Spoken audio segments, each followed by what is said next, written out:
Hey guys, so today is a clear night. It's almost a full moon. Anyway, so we are going to use the SVbony 102 ED on the EQ5. That's a manual mount, which is slow motion controls. And I've only let it climatize outside for only about 7 or 8 minutes now. So it's not enough. So I'm just gonna do a few things and then we're gonna test this guy out on the moon. There's still a little sliver on this side that's not fully illuminated. Oh, let me take that out. It's the protector for the dual speed. And we're gonna test it out and see how it performs. It's a bit hazy today, and I have no finder scope today, so I don't think I'm gonna need it. It's an f7, so it's really not that hard. I think I have it a little too high, so let me lower it. Okay, that's a better angle there. And let me find it. Okay, already found it.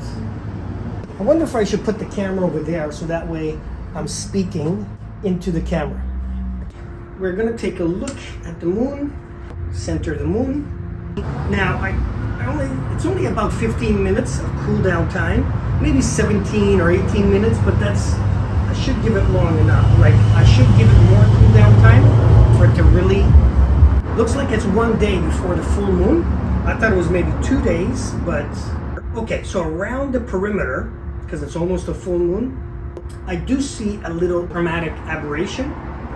And remember, the moon is the brightest thing. So if you're going to see chromatic aberration, Venus, the moon, Jupiter are the ones that normally you can see it. So, but it's not very, I actually have to look at the rim specifically to see it. But when I'm not looking at the actual rim, it has a nice view. It's nice and clear. You can see all the craters. Okay, let's jump up to a 6.7 Meade ultra wide angle, 4000 Japan made. Very nice eyepiece. It's medium high power. Okay, now I can see the craters that are on the terminator or on the edge of the light and the dark. It looks pretty good. The rest of the moon looks a bit washed out because it's full, so there's too much brightness on the moon, and that's what happens when you look at the full moon. You can still see some stuff, but it's not as nice as when the shadow hits like a crater or a valley or a mountain range. Okay, I'm gonna boost the power a little bit again. Now the moon is pretty close, so I don't have to power it so much. Try the 4.7 ultra wide angle Japan made one. It's almost parfocal, meaning I almost didn't have to touch the focus at all. It was just like a millimeter or two. Okay, so this is an f7. I don't think they tell you what the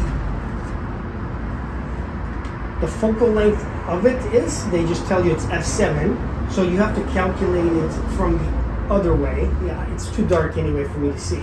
So I am pretty sure then, if you calculate 720 divided by 102, you get f7, so it should be that.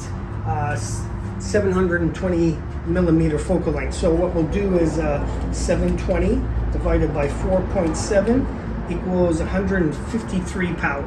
Now it's too bad there's no planet like Jupiter and Saturn. Then I could have pushed this guy, because theoretically speaking, this should go up to 204 power. But I have a feeling it could probably go well beyond that. But what we're going to do is I'm going to put a 2 times a triplet Barlow on here. Again, this is probably about 20 minutes now to cool down time so it's probably a little bit short. The one thing that I did, I actually loosened the focuser knobs. I think a little, now that I'm using it, a little bit too much. Slow motion control is hitting the edge of the gear. It's actually a bit hazy today, but do it what I can. The moon is actually flying by. Oh wow, that's pretty good. So right now, it's 4.7 divided by 2 equals a 2.4. 720 divided by 2.4, 300 power. So if the maximum is 204 power, 102 millimeter times 2 is 204, and I'm at 300 power, that looks pretty good. I don't normally look at the moon this high of power. I would say it's pretty good. And at this power, I don't see any chromatic aberration. Very nice. Okay, why don't I try showing you guys? But before I do that, I'm gonna go get my hex screw because I loosened these things way too much. I'm gonna tighten them back up a tiny bit. I'm not sure if you could see, but it's very, very hazy today. I do see some stars, like that one, but the moon is just very, there's a lot of glow on the moon. Okay guys, so here's the moon. As you can see, you can see that huge halo around it. I can zoom in a little bit. I'm gonna show you the craters. So it's almost a full moon, which isn't the greatest. Okay, there we go. And this is actually the real movement of the moon, as you can see there. This is an 18 millimeter eyepiece, which isn't even powerful. It's 40 power. 40 power, you can see the movement of the moon. What do you think of those craters right there?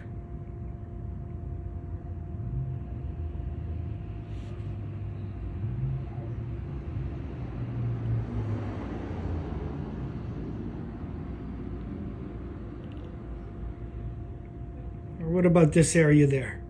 Again, it's where the full moon is, or the really white, it's all washed out because that's what happens.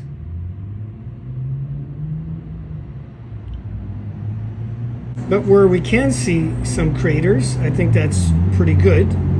It's mostly on the edge here.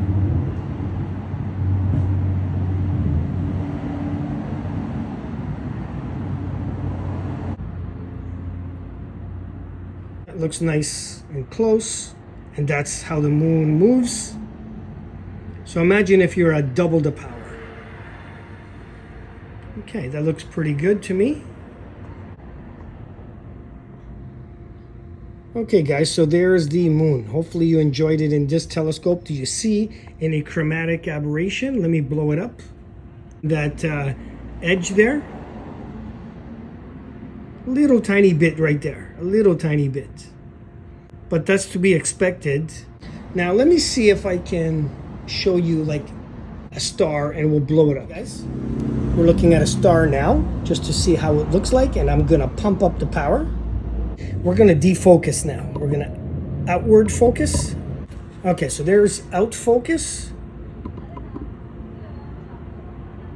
You can see the turbulence in the air. And now let's go in focus.